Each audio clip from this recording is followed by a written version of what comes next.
കർണാടകത്തിലെ അങ്കോളയിലേക്ക് തന്നെയാണ് പോകുന്നത്. അവിടെ നമ്മുടെ പ്രിയപ്പെട്ട അർജുന് വേണ്ടിയിട്ടുള്ള കാത്തിരിപ്പാണ് നമ്മളെല്ലാവരും. തെരച്ചിൽ നടപടികൾ അല്പസമയത്തിനകം തന്നെ ബംഗളൂരുവിൽ നിന്ന് റഡാർ സംവിധാനങ്ങൾ എത്തിക്കുമെന്നാണ് മനസ്സിലാക്കാൻ കഴിയുന്നത്. ഒപ്പം തന്നെ ആന്ധ്രാപ്രദേശിൽ നിന്ന് കൂടുതൽ NDRF സംഘത്തെ അടക്കം അങ്ങോട്ടേക്ക് കൊണ്ടുവരുന്നുണ്ട് എന്ന് മനസ്സിലാക്കുന്നു. സിജു തന്നെ നമ്മളോടൊപ്പം ചേരുന്നുണ്ട് ഈ ഷിരൂരിൽ നിന്ന്, അതായത് ഈ അങ്കോളയിൽ നിന്ന്, ഈ സംഭവം നടന്ന പ്രദേശത്ത് നിന്ന്. സിജു, ഏറ്റവും പ്രധാനപ്പെട്ട കാര്യം, ഇന്നിപ്പോൾ നമ്മളെ ഈ സംഭവ പ്രദേശത്തിന് 3 കിലോമീറ്റർ അപ്പുറം തടഞ്ഞിരിക്കുകയാണ്. അങ്ങോട്ടേക്ക് കയറ്റി വിടുന്നില്ല എന്നതാണ് ഒരു പ്രധാനപ്പെട്ട കാര്യം. അതിന്റെ കാരണം വ്യക്തമാക്കുന്നില്ല.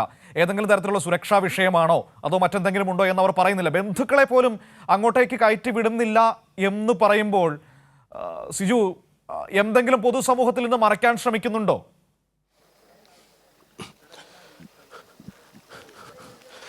മനു, ഒരു നിമിഷം, അധികൃതരുടെ ഒരു മറ്റേ GPS ലൊക്കേഷൻ നമ്മൾ ഏതൊക്കെ നോക്കി വെച്ചിട്ടുണ്ട്. അപ്പോൾ അത് ഇനി മണ്ണ് മാറ്റിയ ശേഷം ബാക്കി പ്രവർത്തനം നമുക്ക് നോക്കാൻ പറ്റുള്ളൂ. മണ്ണ് മാറ്റിയ ശേഷം മാത്രമേ, ഭയങ്കര മണ്ണ് കൂട്ടിയിട്ടുണ്ട്, ആ മണ്ണ് മാറ്റിയ ശേഷം മാത്രമേ നമുക്ക് ചെയ്യാൻ പറ്റുള്ളൂ. GPS ലൊക്കേഷൻ ഇപ്പോഴും കിട്ടുന്നുണ്ടോ? കിട്ടുന്നില്ല. GPS ലൊക്കേഷൻ ഇല്ല, ഇപ്പോൾ കിട്ടുന്നില്ല. ഇപ്പോൾ ഇല്ല. അവസാനം കിട്ടിയേ ഓണർക്ക് മാത്രം അതിന്റെ അറിയുള്ളൂ. അപ്പോൾ നിങ്ങളിപ്പോൾ GPS ലൊക്കേഷൻ വെച്ചിട്ട് അത് വണ്ടി ഐഡന്റിഫൈ ചെയ്ത് കൊടുക്കാൻ വേണ്ടിയുള്ള ഉദ്ദേശം? അതെ അതെ അതെ അതെ. സർ, ഈ റഡാർ സംവിധാനം എപ്പോഴത്തേക്ക് ഇന്നെത്തിക്കാൻ പറഞ്ഞിട്ടുണ്ട് അവര്. ഇന്നെത്തിക്കാൻ പറഞ്ഞിട്ടുണ്ട്. നിങ്ങൾക്ക് മറ്റു വിവരങ്ങൾ എന്തെങ്കിലും കൂടുതലായിട്ട് നിങ്ങൾക്ക് എന്തെങ്കിലും ഇവിടുന്ന് ഈ സർക്കാരിൽ നിന്ന് വിവരങ്ങൾ കിട്ടിയിട്ടുണ്ടോ? എന്തൊക്കെയാണ് ഇതുവരെയുള്ള രക്ഷാപ്രവർത്തനം എത്രത്തോളം കാര്യങ്ങൾ എന്തെങ്കിലും അറിയോ? അങ്ങനെ കാര്യങ്ങൾ ഇന്നത്തോടെ വണ്ടി നമ്മൾ റിക്കവർ ചെയ്യും. റിക്കവർ ചെയ്യുന്ന വിശ്വസിക്കുന്നു ഇപ്പോൾ. കാരണം അത്രയ്ക്ക് മണ്ണ് അടിഞ്ഞു കൂടിയിട്ടുണ്ടല്ലോ അവിടെ. മറ്റു നിർദ്ദേശങ്ങളിൽ അവിടെ പോയാലേ നമുക്ക് എന്തെങ്കിലും ചെയ്യാൻ പറ്റുള്ളൂ. ഈ GPS ലൊക്കേഷൻ അടുത്തേക്ക് എത്താൻ സാധിച്ചിട്ടുണ്ടെങ്കിൽ ഏകദേശം ഇല്ലില്ല, എത്താൻ സാധിച്ചില്ല. ഇന്ന് എത്തുന്ന വിശ്വസിക്കുന്നത്.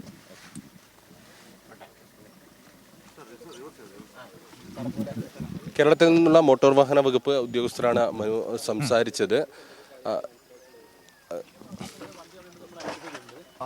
സിജു, അവരോട് സംസാരിച്ചോളൂ, അവർ എന്തൊക്കെ പറയാൻ പറ്റുള്ളൂ ഇപ്പോൾ. അതെ അതെ. അപ്പോൾ അത് അതിൻ്റെ GPS ലൊക്കേഷൻ ഓണർക്കെല്ലാം അറിയുള്ളൂ. നമ്മൾ ഏകദേശം ലൊക്കേറ്റ് ചെയ്തിട്ടുണ്ട്. പക്ഷേ വണ്ടി ഇപ്പോൾ അവിടെ എത്തണം, കുറച്ച് പണിയുണ്ട്. അവിടെ കുറേ മണ്ണ് മാറ്റാനുണ്ട്. മണ്ണ് മാറ്റി മാത്രമേ നമുക്ക് എന്തെങ്കിലും ചെയ്യാൻ പറ്റുള്ളൂ. നമ്മളെ സ്ഥലത്തേക്ക് പോയിട്ടുണ്ടോ? ഇന്നലെ പോയിട്ടുണ്ട്. ഇന്നലെ വൈകിട്ട് 6 മണിക്ക് എത്തി നമ്മൾ.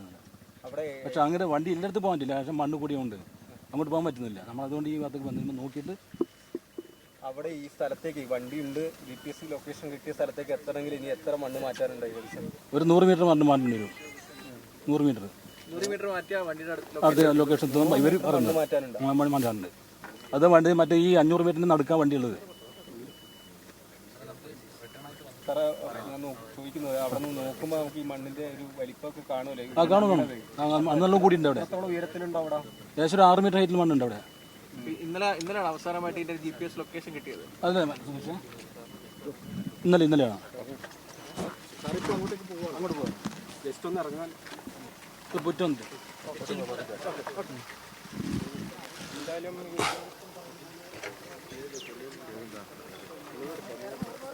നമ്മുടെ മോട്ടോർ വാഹന വകുപ്പിന്റെ ഉദ്യോഗസ്ഥരാണ് ഇപ്പോൾ കർണാടകത്തിലേക്ക്, ഷിരൂരിലേക്ക് എത്തിയിരിക്കുന്നത്. അവർ നമ്മളോട് സംസാരിക്കുകയായിരുന്നു. ഇന്ന് തന്നെ വണ്ടി ലൊക്കേറ്റ് ചെയ്യാൻ കഴിയുമെന്ന വലിയ ശുഭപ്രതീക്ഷയാണ് അവർ പങ്കുവയ്ക്കുന്നത്. ഒരു 500 മീറ്റർ പ്രദേശത്താണ് ഇങ്ങനെ മണ്ണ് വീണ് കിടക്കുന്നത്. ഒരു 100 മീറ്റർ കൂടി കഴിഞ്ഞാൽ ഒരുപക്ഷെ വണ്ടിയുടെ അടുത്തേക്ക് എത്താൻ പറ്റും എന്ന വലിയ ശുഭപ്രതീക്ഷ പങ്കുവയ്ക്കുന്നു. ഇന്നലെയാണ് GPS സിഗ്നൽ അവസാനമായി ലഭിച്ചത്.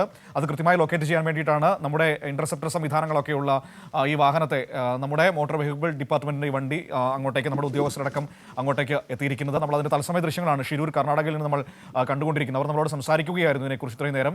ഇപ്പോൾ അവിടെ കർണാടക സർക്കാരിൻ്റെ ഉദ്യോഗസ്ഥരൊക്കെയാണെന്ന് തോന്നുന്നു, അവരോട് എന്തൊക്കെയോ പറയുകയും ഒക്കെ ചെയ്യുന്നുണ്ട്. നമ്മുടെ മോട്ടോർ വാഹന വകുപ്പ് ഡിപ്പാർട്ട്മെന്റിന്റെ ഉദ്യോഗസ്ഥർ പുറത്തിറങ്ങി വരികയാണ്. ഏതായാലും നമ്മുടെ ഉദ്യോഗസ്ഥർ കൂടി അങ്ങോട്ടേക്ക് എത്തിയിട്ടുണ്ട് എന്നത് ആശ്വാസം പകരുന്ന കാര്യം തന്നെയാണ്.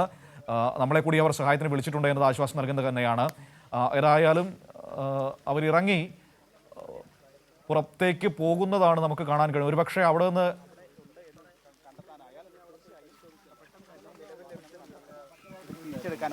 അപ്പോൾ ഏകദേശം ഒരു 6 മീറ്റർ ഹൈറ്റിൽ മണ്ണുണ്ട്. ഏകദേശം ഒരു 500 മീറ്റർ ലെങ്ത്തിലാണ് മണ്ണ് ഇടിച്ചിട്ടുള്ളത്. ഇപ്പോൾ അതിന് നടുക്കാണ് ഈ വണ്ടി ഉള്ളത്. അതാണ് GPS പ്രകാരം നമ്മൾ നോക്കുമ്പോൾ അങ്ങനെയാണ് കാണുന്നത്. ഇപ്പോൾ നമ്മൾ അവിടെ തന്നെ ഉണ്ട്. പക്ഷെ അത് അറിയുന്നത് ഓണർക്ക് അറിയുള്ളൂ. 100 മീറ്റർ മണ്ണ് മാറ്റാനുണ്ട് പോയിന്റ് എത്താൻ. നമ്മളിപ്പോ പോകുന്ന ഭാഗത്ത് 100 മീറ്റർ അകലെയായിട്ടാണുള്ളത്. 100 മീറ്ററോളം മണ്ണ് മാറ്റിയാലേ അവിടെ അത്രത്തുള്ളൂ. ശ്രമകരമാണല്ലേ? ശ്രമകരമാണ്. ഭയങ്കര ഹൈറ്റ് 6 മീറ്റർ ഹൈറ്റിൽ മണ്ണുണ്ടല്ലോ അവിടെ. 6 മണ്ണുണ്ട്. നിലവിൽ എങ്ങനെ അത് നീക്കം ചെയ്യാനാണ്? അതിപ്പോൾ അവർ നിർദ്ദേശം കൊടുത്തിട്ടുണ്ട്. JCB 3 JCB വരാൻ പറഞ്ഞിട്ടുണ്ട്. 3 JCB പിന്നെ കുറേ 3 ഹിറ്റാച്ചൊക്കെ വന്നിട്ട് ഇന്ന് മണ്ണ് മാറ്റുന്നൊക്കെ പറഞ്ഞത്. ഇന്ന് ഏകദേശം ഉച്ചയോടെ മിക്കവാറും കണ്ടെത്താൻ പറ്റുമെന്നാണ് പറഞ്ഞിരിക്കുന്നത്. ഇന്നലെ ഇപ്പം മെറ്റൽ ഡിറ്റക്ടർ അടക്കം വരുത്തി അത് നോക്കിയായിരുന്നു. കണ്ടില്ല. ഈ GPS ഇപ്പോഴും എങ്ങനെയാണ് കിട്ടുന്നത്? ഇപ്പോൾ ഓഫിലാണുള്ളത്. അത് ഓണർക്കല്ലേ അറിയുള്ളൂ. നമ്മുടെ ഒരു അന്വേഷണത്തിൽ എപ്പോഴാണ് ഓണർക്കറിയുള്ളൂ. സാറേ നമ്മുടെ ഒരു അന്വേഷണത്തിൽ എപ്പോഴായിട്ട് അവസാനമായിട്ട് GPS ഇന്നലെയാണ് നാഷണൽ ഓഫിലാണുള്ളത്. ഇപ്പോൾ എത്ര മീറ്റർ മണ്ണ് നീക്കം ചെയ്തിട്ടുണ്ട്? ഇപ്പോൾ ഏകദേശം ഒരു 200 മീറ്റർ പോയി നോക്കിയാൽ പറയാമല്ലോ. ഇനി അതിന് ശേഷം എത്ര മണ്ണ് മാറ്റി നമുക്കറിയില്ല. മാറ്റണം. പിന്നീട് അത് ഉണ്ടായിട്ടുണ്ടോ ഒരു മണ്ണ് ഇടിച്ചിൽ? മണ്ണ് കുറച്ച് ഇടിഞ്ഞുകൊണ്ടിരിക്കുകയാണ്. ഇടിഞ്ഞുണ്ട്. നേരത്തെ വണ്ടി സ്റ്റാർട്ടായി എന്ന് പറഞ്ഞിരുന്നു. അത് ഈ വണ്ടി തന്നെയാണോ? അത് അറിയില്ല. അത് അതിൽ വ്യക്തതയില്ല. അത് പോയി നോക്കിയാലേ എനിക്ക് പറയാൻ പറ്റുള്ളൂ. GPS കിട്ടാത്തതിന്റെ പറയുന്ന അപ്പോൾ ഈ കീ ഓഫായിരിക്കും. എഞ്ചിൻ സ്റ്റാർട്ട് ആയിട്ടുണ്ട്, സാധ്യത കുറവല്ലേ? കുറവായിരിക്കും. സാർ ഇപ്പോൾ എല്ലാവർക്കും അറിയാൻ കാരണം ലാസ്റ്റ് ഇന്നലെ GPS കിട്ടിയല്ലോ. ഈ GPS ലഭ്യമാകാൻ വേണ്ടിയിട്ടുള്ള സാഹചര്യങ്ങൾ എന്തൊക്കെയാണ്? വണ്ടി സ്റ്റാർട്ടാവണം. സ്റ്റാർട്ടായാൽ മാത്രമല്ലേ GPS ഓൺ ആവുള്ളൂ. സ്റ്റാർട്ടായാൽ മാത്രമല്ലേ വണ്ടി GPS വർക്ക് ചെയ്യുള്ളൂ. ഈ വണ്ടിക്ക് മുകളിൽ 6 മീറ്ററോളം ഉയരത്തിൽ മണ്ണുണ്ട്. അതായത് ഇന്നലെ ഈ GPS കിട്ടിയ സമയത്ത് വണ്ടി ഓണായിരുന്നു എന്ന് വേണം മനസ്സിലാക്കാൻ. അതെ. ബാക്കി വന്നിട്ട് പറയാം.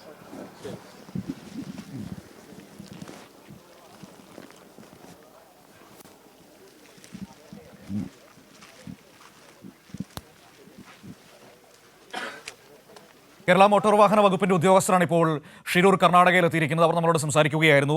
ഏറ്റവും ഒരു ശുഭപ്രതീക്ഷ അവർ പങ്കുവയ്ക്കുന്നത് ഒരു 100 മീറ്റർ കൂടി മണൽ മാറ്റാൻ കഴിഞ്ഞാൽ ഈ വാഹനത്തിന് അരികിലേക്ക് എത്താൻ കഴിയുമെന്ന ശുഭപ്രതീക്ഷയാണ് പങ്കുവയ്ക്കുന്നത്. ഒരുപക്ഷേ ഇന്ന് ഉച്ചയോടുകൂടി വാഹനം ലൊക്കേറ്റ് ചെയ്യാൻ കഴിയുമെന്ന വലിയ ശുഭപ്രതീക്ഷ പങ്കുവയ്ക്കുന്നുണ്ട്. അവർ പറഞ്ഞതിൻ്റെ ഒരു ഭീകരത നമ്മളൊന്ന് മനസ്സിലാക്കണം. 6 മീറ്റർ കനത്തിൽ മണ്ണ് വീണ് കിടക്കുകയാണ് 500 മീറ്ററോളം ഭാഗത്ത്.